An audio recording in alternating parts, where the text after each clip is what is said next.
राहुल गांधींच्या दौऱ्यापूर्वी पुण्यामध्ये सीओईपी कॉलेजमध्ये अभाविप आणि काँग्रेस कार्यकर्ते भिडले।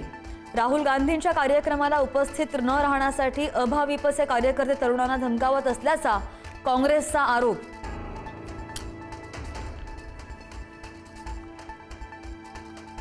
लोकसभेचे विरोधी पक्षनेते राहुल गांधी आज महाराष्ट्र दौऱ्यावर। पुणे शहरात छात्रों की गूंज कार्यक्रमाचं आयोजन। कार्यक्रमासाठी तब्बल 30 अटी। संध्याकाळी 4:30 ते रात्री 9:30 या वेळेमध्ये कार्यक्रमाला परवानगी।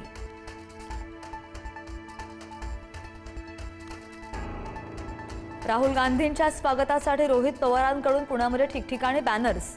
रोहित पवारांनी बॅनर लावल्यानं राजकीय वर्तुळामध्ये चर्चांना उधाण।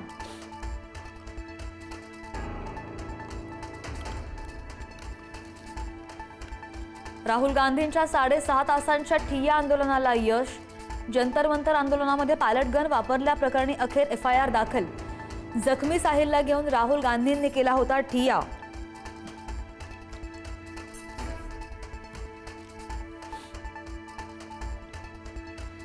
– 2014 मध्येच काँग्रेस, शिवसेना आणि राष्ट्रवादीचे सरकार बनवण्यासाठी प्रस्ताव होता। माजी मुख्यमंत्री पृथ्वीराज चव्हाणांचा गौप्यस्फोट।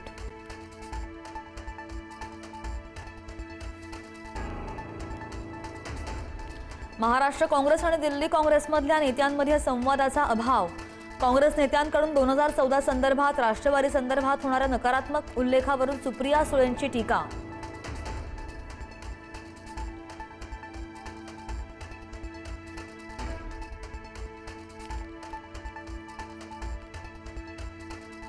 ठाकरेंच्या शिवसेनेच्या नगरसेविका विशाखा राऊतांचं कुणबी जात प्रमाणपत्र रद्द। जात प्रमाणपत्र सक्षम प्राधिकाऱ्यानं दिलं नसल्याचं समितीकडून नमूद। विशाखा राऊतांच्या नगरसेवक पदावर टांगती तलवार।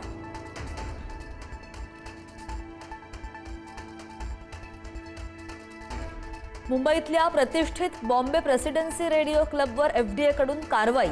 किचनमध्ये माशांचा प्रादुर्भाव, मृत झुरळ, उघडे झुरळांचे ट्रॅप आणि जमिनीवर ठेवलेले खाद्यपदार्थ तसंच अस्वच्छ रेफ्रिजरेटर आढळलं।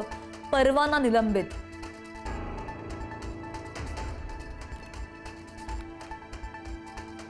विदर्भात आजपासून पावसाचा जोर वाढण्याचा अंदाज। 25 ते 30 ऑगस्ट आणि 1 ते 7 सप्टेंबर दरम्यान 2 टप्प्यांमध्ये चांगला पाऊस अपेक्षित। अल निनोचा प्रभाव कायम असला तरी विदर्भासह राज्यामध्ये पावसाची शक्यता आणखी वाढली।